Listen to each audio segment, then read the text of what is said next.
Aqui tem 236 páginas de documentos, avaliada por uma junta de 6 médicos. Eu não tenho problema de saúde, nunca tive. Antes de eu parar no hospital ano passado, nessa mesma data, eu caminhava 8 quilômetros. Hoje eu caminho 15 quilômetros de segunda a sexta. Mas não emagrece. Não é sobre emagrecer, é sobre ter qualidade de vida. Quem tem promessa precisa ficar vivo para que elas se cumpram. Mas eu fui fazer uma coisa perigosa. E o que foi, pastor? Eu fui orar. Orar é uma coisa perigosa. Eu estava orando de madrugada, 3:30 da manhã, na minha casa. A esposa estava dormindo. E o Senhor disse: a partir de hoje, você vai orar no templo sede, das 11 à 1 da manhã, pelo tempo que eu lhe mandar. Eu falei: Senhor, levanta alguém para orar comigo. Não é que me ligou no outro dia um advogado alemão com TDAH, ele deve estar por aqui, Romão. Ele disse: pastor, Deus falou comigo que mandou o senhor orar, e mandou orar com o senhor. A gente começa quando? Hoje. 183 noites seguidas, orando aqui e ali. Ninguém sabia, ele não sabia, mas eu ia orar e Deus dizia para mim: eu vou permitir você passar pela morte. Eu tive visões com o caixão da Etecam, a bandeira, e eu morto. Eu estava nas mesas com a minha esposa, e eu amo a minha família. Para mim, o melhor lugar de culto é na mesa. Salomão é sábio demais. Ele disse: vai, come gostosamente a tua comida, goza a vida com a mulher que tu amas, porque esta é a tua porção debaixo do sol. E eu estava ali, mas Deus disse: não conte nada para ela. Dani, não tem segredos entre eu e Dani. Inclusive ela sabe todas as minhas senhas. Ela sabe quem eu sou, aonde eu estou e para onde eu vou. Mas Deus disse: não conte para ela. E eu fiquei em silêncio. Eu ia pregar em alguns lugares, e Deus levantava sempre uma irmã do círculo de oração e dizia: pastor, que culto abençoado, mas eu acabei de ter uma visão com o senhor morto. Eu falei: fica tranquilo, eu sei o que é, fique em paz. E eu fui pregar uma semana antes, lá no pastor Mário, em Atalanta, um seminário. Sexta à noite, sábado de manhã, sábado à tarde, sábado à noite, domingo de manhã, domingo de tarde, domingo à noite, debaixo de uma tenda. Faltou energia para encerrar o seminário. Deus tomou aquele alemão, vermelhou e disse: como eu tenho falado contigo em dias contados nos dedos, eu estou descendo contigo no vale da sombra e da morte, mas eu vou voltar contigo de lá, e depois eu farei isso, farei aquilo. E se tu se esquecer que foi eu, tu desce de novo e não sobe mais. Cheguei na segunda-feira, o meu organismo, a minha caixa torácica era como se fosse uma churrasqueira. Todos os meus órgãos estavam cozinhando. Mas segunda eu tenho rádio, terça eu tenho rádio, quarta eu faço rádio, quinta eu faço rádio, eu faço faculdade, eu faço pós-graduação, eu sou diretor de escola. Eu não parei, preguei lá no Bom Samaritano. Quando eu cheguei na sexta-feira, não aguentei mais. Eu estava com retenção de líquido, 5,5 litros de líquido. Eu fui levado para o hospital no dia 21, no dia 22 de manhã. Eu dei entrada na UTI. E o que foi diagnosticado, pastor? Pancreatite aguda, falência cardíaca, efizema pulmonar, água na pleura, e mais 3 outros órgãos foram afetados. No 9º dia que eu estava na UTI, a minha esposa foi me visitar. Esse é o dia, 9º dia. O meu organismo não aguentou e eu parti. Só que quando eu saí, quem está me ouvindo diz amém. Quando eu saí do meu corpo, eu não saí para o nada. Havia um anjo do Senhor ao lado da minha cama, me aguardando. Ele pegou a minha mão e disse: vamos comigo no lugar. E ele me arrancou do Marieta, e em 3 segundos eu estava aqui. Havia gente aqui chorando e orando. Eu caminhei por mais ou menos 1 hora no meio da multidão. Escutei oração de gente dizendo: Deus não leva, Deus traz de volta. Mas tinha gente orando também: prepare e leva, prepare e leva. Mas escute uma coisa: se você tem promessa e Deus disse que iria lhe usar, Ele te livra até da morte.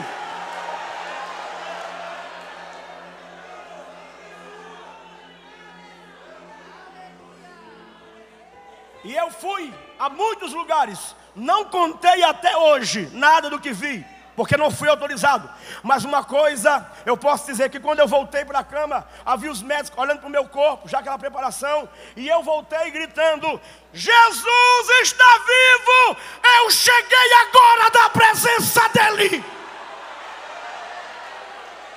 Oh, que recebe sou. Lebarto que eu vou decair, sé. Hoje é domingo, domingo de manhã, as mulheres foram preparar o corpo, mas foram recepcionadas por um anjo que lhes disse: porque buscais entre os mortos aquele que já ressuscitou. Pastor, eu não tenho o privilégio de ir em Jerusalém, o dinheiro não alcança, isso é promessa para turista. Ele não está aqui, ressuscitou. E para quem não pode ir a Jerusalém, tem promessa? Tem. Onde houver 2 ou 3 reunidos no meu nome, aí eu estarei no meio de vós. Ele está neste lugar. Se você não pode ir a Jerusalém, isso aqui vira Jerusalém para você.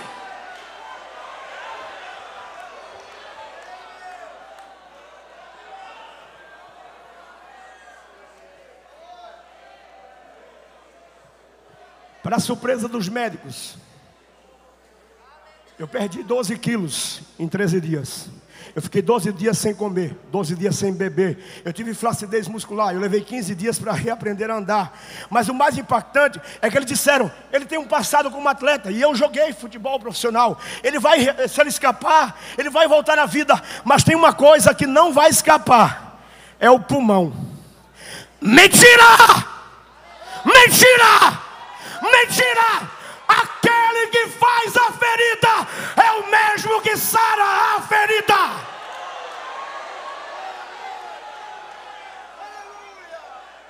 Se o plano de saúde não alcança, a misericórdia alcança. Se o plano de saúde não dá no teto, o Senhor envia anjos. Você ainda está esperando Cristo voltar? Ele passeia no nosso meio, Ele passeia no nosso meio. Eu gosto de aplicar conceito teológico e traduzir em verdade simples. Eu sempre andei, eu sou egresso da filosofia, da história, da antropologia, das áreas humanas, mas eu nunca neguei a realidade do mundo espiritual.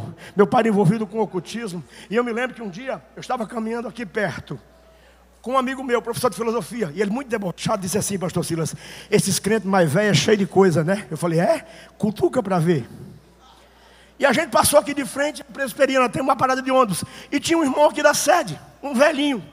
E o meu amigo colocou o braço para fora e falou assim: Pai do Senhor, meu irmão, o senhor está esperando o ônibus? Ele baixou a cabeça e coçou. Eu falei: lá vem a paulada. Ele disse: meu filho, eu sempre estou esperando Jesus. Se o ônibus vier primeiro, eu pego. Quando eu falei que ele falou isso, o Espírito de Deus falou no meu coração: só fala isso quem acredita nisso. Só fala isso quem acredita nisso. Só fala isso quem acredita nisso. Só fala isso quem acredita nisso. Se você tem dúvida de que Jesus está vivo, eu tenho uma notícia boa para você. Ele disse: quem crê em mim, ainda que esteja morto, viverá. Viverá. E se Ele ressuscita corpos, também ressuscita sonhos. Se ressuscita sonhos, também ressuscita ministérios. Se ressuscita ministérios, também ressuscita vocação. Deixa eu caminhar. Eu quero chegar a 2 Coríntios. Eu estou pulando. Eu sou um pregador mais extensivo. O capítulo 1 é o capítulo da confissão. Eu vou morrer, estou desesperado. O capítulo 2 é o capítulo das lágrimas. Paulo é rejeitado pela igreja. O capítulo 3 e 4 é o capítulo da rejeição aberta e declarada. O capítulo 5 é o capítulo da esperança. Literalmente, aqui nós somos lembrados que nós trabalhamos para um Senhor fiel. Escute uma coisa, existe uma filosofia sutil tentando invadir a vida da igreja. Ela chama-se coach. É uma mistura de psicologia ericksoniana, barata, com misticismo oriental. Ele diz: acredita em você mesmo, você é o ponto fraco de Deus. Não, se você quer coach, eu tenho um coach paulino. Sabe como é que Paulo trabalha a gente e estimula a gente que quer trabalhar? Ele diz assim: sede pois firmes e constantes, sempre abundantes na obra do Senhor, sabendo que no Senhor a vossa obra não é vã. Escute, mas qual é a razão disso? O capítulo 15 de 1 Coríntios é o capítulo da ressurreição. Paulo está dizendo: trabalhe, porque quem vai lhe recompensar já ressuscitou. Quando nós chegamos ao capítulo 6, é o capítulo das renúncias. O capítulo 7 é o capítulo da amizade no ministério. E nós precisamos de amigos no ministério. Nós precisamos de amizades verdadeiras. O capítulo 8 e 9 é o capítulo da generosidade. A igreja é pobre, é pequena, mas ela rompe com a religião da ganância e com a religião da cobiça. O capítulo 10 é o capítulo da autodefesa. Paulo está tentando defender o seu apostolado. Paulo não se confiava em experiências fora do corpo. Por uma única razão ele disse: conheço um homem, não sei se na carne ou no espírito, que foi arrebatado até o terceiro céus e viu coisas inefáveis que não são dignas de serem compartilhadas e repartidas entre os homens. De um tal assim me gloriarei eu. Quando nós chegamos ao capítulo 12, nós temos o capítulo das revelações. Quando nós chegamos ao capítulo 13, nós temos o capítulo do amor pastoral insistente. Paulo disse: e eu sei que amando-vos cada vez mais, serei menos amado, mas eu me deixarei gastar por vós. Só pensa assim, só vive assim quem é movido por convicções. Ministério não é movido por tapinhas, é Deus dizendo: eu estou contigo. Eu estou contigo, eu estou contigo. E Paulo mostra o poder e a potência desse amor quando ele diz o seguinte: o amor tudo crê, tudo espera, tudo suporta. Quem está me ouvindo diz amém. A palavra suportar aqui em grego é telhado. Paulo está dizendo: vocês são ruins e difíceis. A igreja que mais fez Paulo sofrer foi Corinto. Mas Paulo disse: assim como o telhado, eu amo e protejo vocês no verão, eu amo e protejo vocês no inverno, eu amo e protejo vocês na primavera, eu amo e protejo vocês no outono. Porque o amor que me move, que me constrange, não é um amor que brota de mim mesmo, é o amor que brota do Cristo vivo e ressuscitado. Se alguém veio aqui para adorá-lo, se alguém veio aqui para adorá-lo, se alguém veio aqui para adorá-lo, essa é a hora. O Espírito de Deus transporta Paulo para a Galácia. E Paulo escreve a sua primeira epístola. Ele disse: estou estranhando o fato de que vocês passaram tão rápido do Evangelho para a lei. E é aqui que eu começo a aplicar aquilo que vim ministrar. Infelizmente, nós temos um gosto adoecido por religião. E esse gosto, ele é muito mais determinado do que o nosso apetite pelo Evangelho da graça. A gente gosta de mística, a gente gosta de manipulação de emoções. O Evangelho não brinca conosco. Quem está me ouvindo diz amém. Eu tive o privilégio de ouvir, talvez pela última vez em inglês, pastor Dan Duke. Ele, na década de 70, no auge da União das Repúblicas Soviéticas Socialistas, o comunismo estava matando pastores e padres em toda a Europa. E ele descobriu, irmã Inês, que na Polônia os irmãos não tinham nenhuma Bíblia para ler. E ele tinha 36 Bíblias de estudo. Ele orou durante 30 dias: Deus me leva na Polônia, Deus me leva na Polônia, Deus me leva na Polônia. No 30º dia Deus disse: Dan, você quer realmente levar essas Bíblias da Polônia? Eu quero, Senhor. Eu não prometo que você volta vivo. Ele orou mais alguns dias e foi. Porque o Senhor disse para ele que iria com ele. Quando ele chega na divisa da Áustria com a Polônia, ele é preso por uma guarnição marxista com um carro cheio de bíblias. Eu vim do ateísmo, eu vim do marxismo. O que aguardava ele era uma cova rasa e uma bala na cabeça. Dentro de uma sala pequena e apertada, com fuzis, diziam para ele: você vai morrer, você vai morrer. Quem está me ouvindo diz amém. Ele então começa a ficar possuído de medo, de medo, de medo, de medo. Eu estou pregando sobre missão, é missão, escute. Ele disse: Deus, eu tenho uma linda esposa e eu vou morrer. Deus disse: Dan, se essa é a sua preocupação, morra em paz. Eu arrumo um marido bem melhor do que você para ela. Senhor, eu tenho 2 filhos. E eu me identifiquei porque é a mesma idade dos meus, 16 e 13.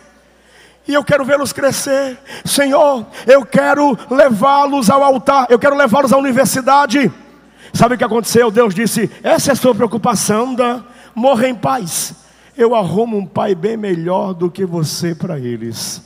Ele então disse que constatou pela primeira vez que estava lidando com aquilo que a igreja primitiva lidava todos os dias. Ser crente na igreja primitiva era andar com a certidão de óbito debaixo do braço. A qualquer hora os seus bens seriam confiscados e você seria levado para um lugar de crucificação.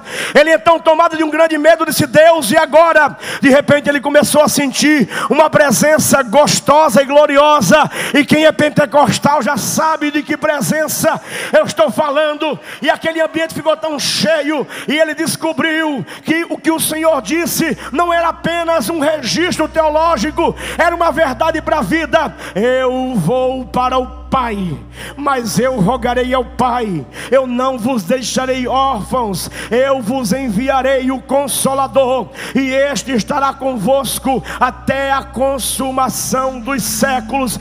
Ele disse que sentiu uma ousadia tremenda, ficou de pé, apontou o dedo para aqueles homens armados e disse: eu vou embora, e eu vou levar as minhas Bíblias.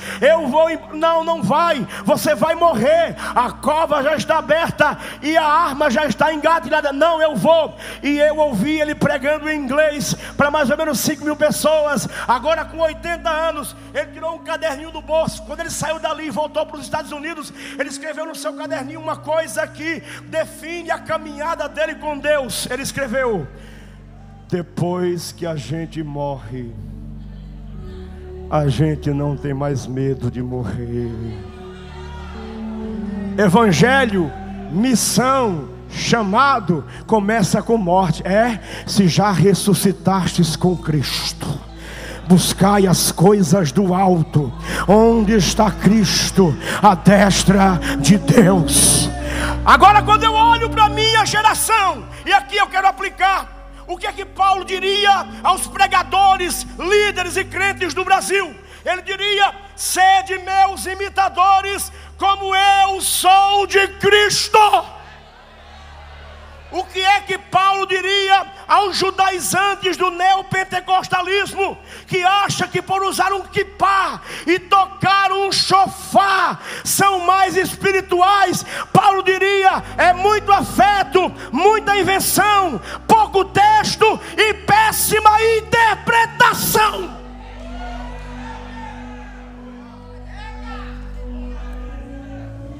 O que é que Paulo diria aquele que chega para as multidões e diz: lindo, lindo, lindo? Isso é cantiga de bar. Cantiga de igreja é: lindo, lindo, lindo és. Glória, glória eu te dou. Não é sobre nós, é sobre Ele. Não é sobre nós, é sobre Ele. Não vivo mais eu, não vivo mais eu, não vivo mais eu, mas Cristo vive em mim. O que Paulo diria a quem tem o mau hábito de dar ordem aos anjos? Paulo diria: ainda que um anjo desça do céu e vos pregue outro evangelho, seja este anátema. Sabe o que Paulo diria? Diria o que disse a Timóteo: mas tu permanece naquilo que tens aprendido e desde a tua meninice sabes as sábias letras que te farão apto para a vida eterna. Pastor, o senhor não entendeu. Eu quero ouvir Deus falando comigo. Leia a Bíblia. Não, pastor, o senhor não entendeu. Eu quero Deus ouvir Deus audivelmente. Leia a Bíblia em voz alta.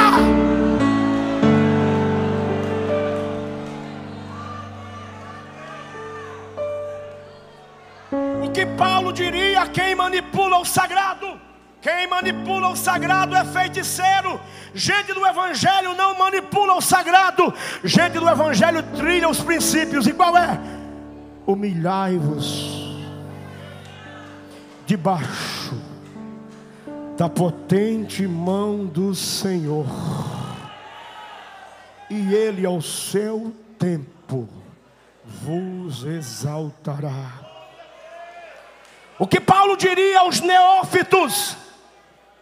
Paulo diria aqueles que nasceram agora. E eu chamei o Davi aqui de propósito. Eu coloquei o Davi aqui porque ele é lindo. Ele vai crescer, ele vai ser instruído. Mas é como se Paulo estivesse gritando: altar não é lugar para neófito, nem para menino.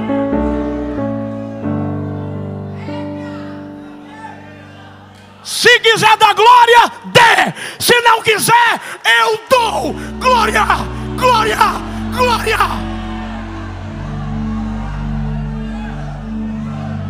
Igreja não é conduzida por meninos. Igreja é conduzida por anjo da igreja. Anjo da igreja.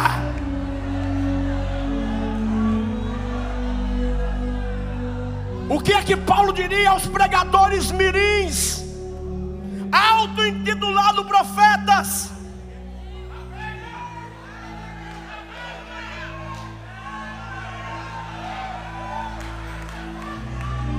Paulo não diria, ele está dizendo: não é the king of the power.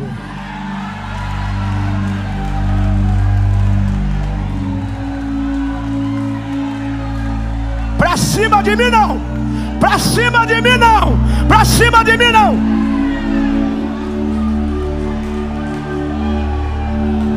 Pastor, quem tem adoração adora. Pastor, e o que é que o menino aprende em Israel? Ele aprende alguma coisa? Aprende. Quando meu filho nasceu, Thomas, no hospital em Balneário, eu levantei ele. Os médicos eram árabes, mas eu não me envergonho do Evangelho. Evangelho é poder de Deus. Eu recitei aquilo que menino recita. Menino não aprende a falar inglês falido. Menino recita: Shema Israel, Adonai Elohenu, Adonai Echad. Não é the king of the power. Não, não. Eu sei que tu sabes as sábias letras desde a tua meninice, os quais te fazem aptos para a vida eterna. Quem veio para adorar o Deus que levanta sacerdotes? Sacerdote começa com 30 anos, profeta começa com 30 anos. Lugar de menino é na companhia dos pais.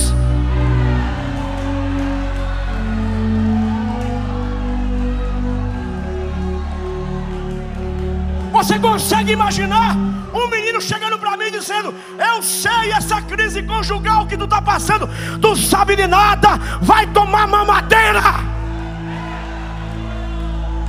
O problema é que a nossa cultura é a cultura que quer brilhar a todo custo e usa de todos os expedientes. Deixa eu ser nordestino aqui, eu vou usar uma linguagem lá do sertão. Quem brilha com a bunda é vagalume. E crente? E como é que crente brilha? A Bíblia diz. E a Bíblia diz que a glória de Deus estava sobre o rosto de Moisés. E o crente, ele é edificado de glória em glória, de glória em glória.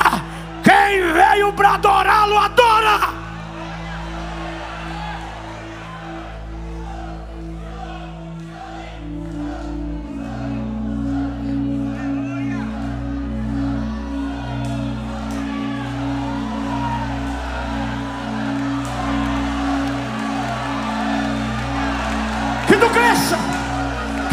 cresça, que egos sejam anulados e que neste lugar brilhe o único que venceu a morte.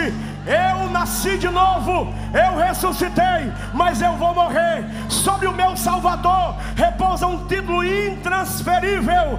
Ele é o primogênito dentre os mortos. Nasceu, morreu, ressuscitou e não morre mais.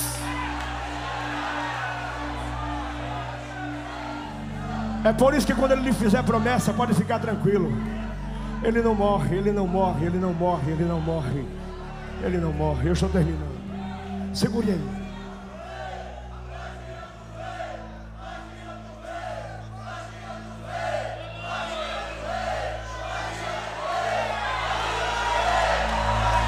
Se você não dá glória, ele dá. E a Bíblia diz: Deus habita no meio dos louvores do seu povo. Quem veio para adorá-lo, adore. Dá lugar, dá lugar, dá lugar. Eu voltei da morte para dizer: Ele vive, Ele vive, Ele vive, Ele vive.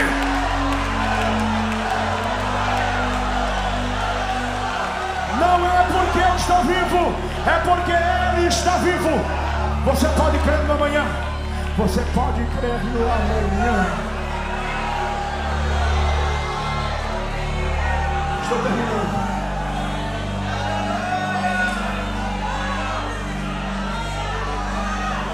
Que presença. Que presença. O nome disso aqui é Kavod. Kavod. Kadosh é quem é santo. Kadesh é quem é santo por pureza. Mas quando quem é Kadosh adora quem é Kadesh, é santificado, é melhorado. Primeiro você começa, depois você melhora.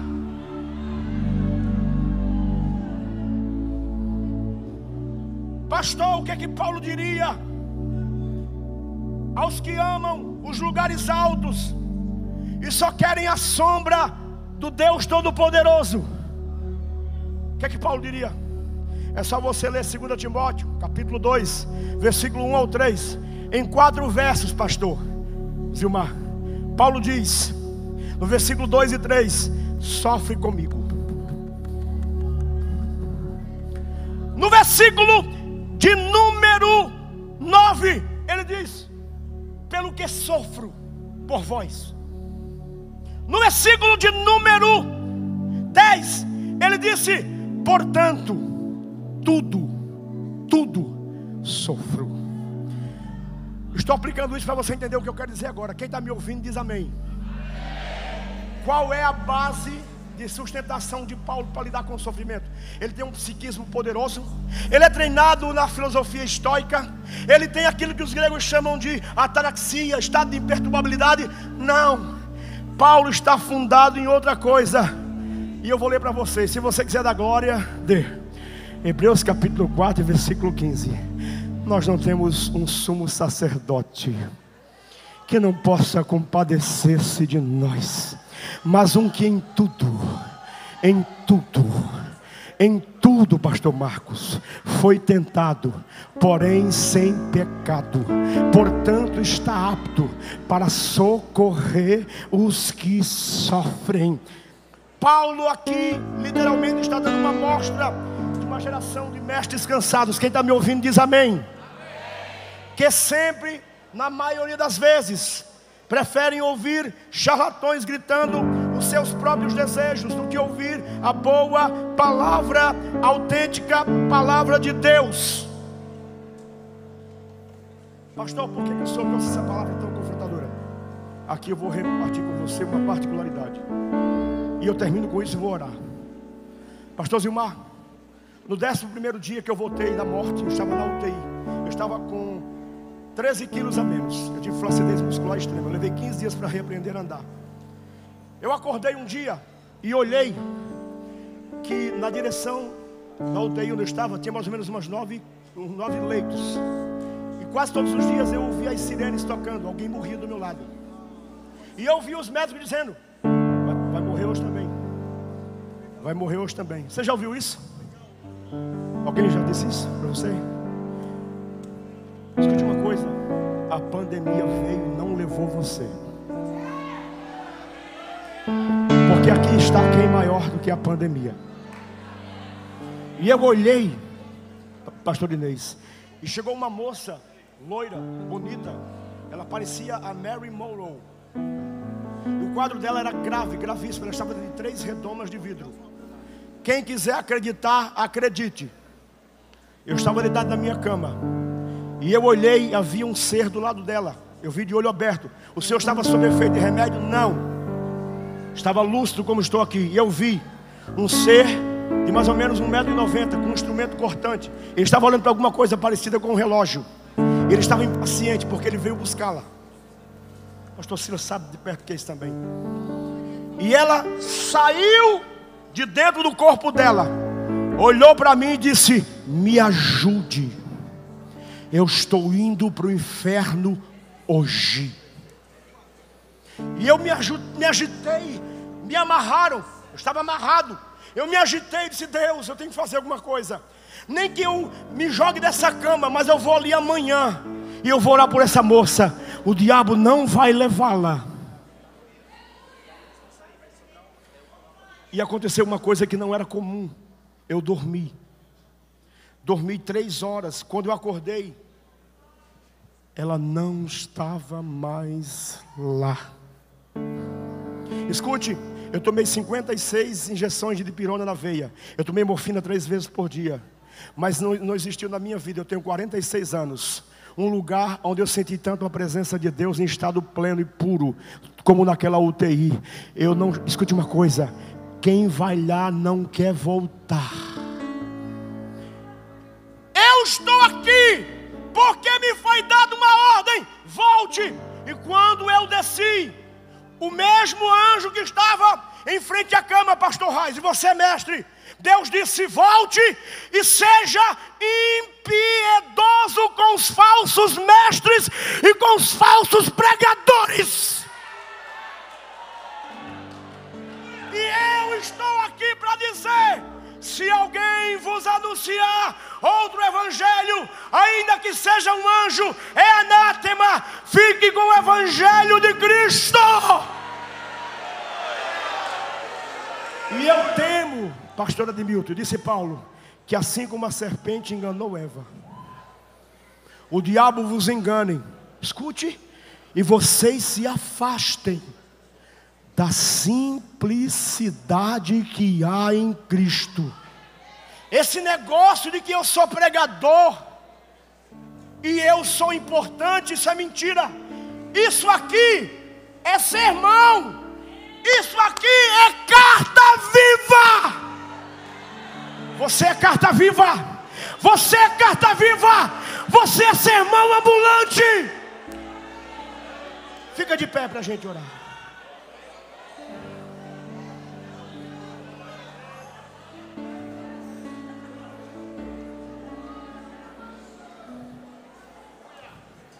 Pastor, o senhor vai me chamar para frente? Tem alguma coisa para mim? Tem, pode vir. Tem. Vem para frente, eu quero orar por você. Vem. Jesus vai renovar vidas nesse lugar. Vai. Quando eu voltei daquela experiência, Raiz, eu voltei com uma tristeza profunda de morte. E eu perguntei: Jesus, por que o Senhor me permitiu ver isso? E a resposta do Espírito Santo, pastor Valdir, atormenta a minha alma até hoje.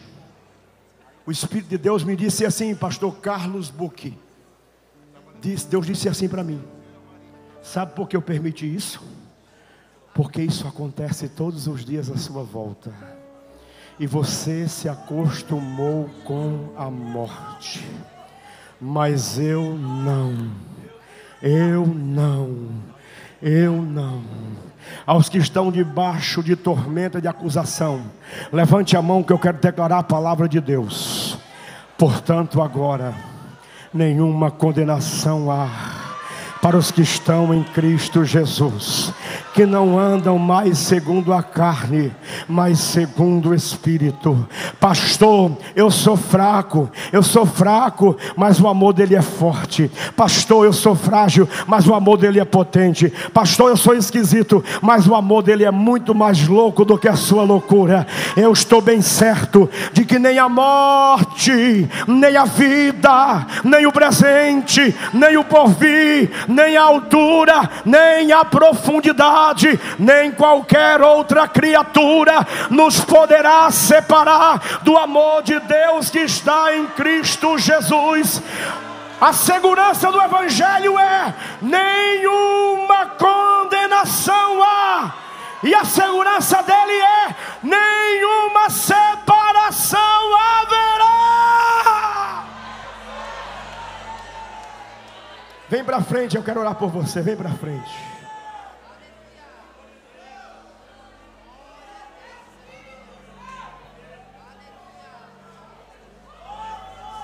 Pastor Travasso, enquanto eu estava lá em cima, tem gente que diz que Deus usa anjo para curar. Eu não duvido, não estou duvidando disso. Mas enquanto eu estava lá em cima, o Senhor disse: onde você estiver pregando, para criança, jovem, adolescente, obreiro, convenção, e eu viajo pelo Brasil inteiro. Obrigado, meu pastor, por me respaldar. Deus disse: ore, porque eu vou curar. Pastor, o senhor está carregando algum tipo de fogo especial aí? Não, eu estou carregando uma promessa que é uma bomba atômica. Que promessa? Levante a mão para receber. E estes sinais seguirão aos que creem, e em meu nome imporão as mãos sobre os enfermos e os curarão. Me perdoe se eu estou pecando no horário, olha aqui para mim. Você só vai experimentar o poder do Evangelho se você entender. Você é pentecostal de mente e de coração. De mente e de coração. De mente e de coração. A Escritura diz assim, quem está me ouvindo aqui diz amém. Amém. A Escritura diz assim, ó: entrando com ousadia no Santo dos Santos, pelo vivo e novo caminho que vos foi aberto do rasgar da sua carne, a fim de receberdes refrigério em tempo oportuno. Pastor, do que é que Paulo está falando? Da mesma coisa. Paulo está dizendo o seguinte: no Antigo Testamento só entra quem é descendente de Levi, só entra representado. E na graça, Deus está dizendo: não mande ninguém no seu lugar. Venha você mesmo, venha você mesmo, venha você mesmo. Na lei, alguns; na graça, qualquer um. Na lei, ainda que quisesse; e na graça, é só querer.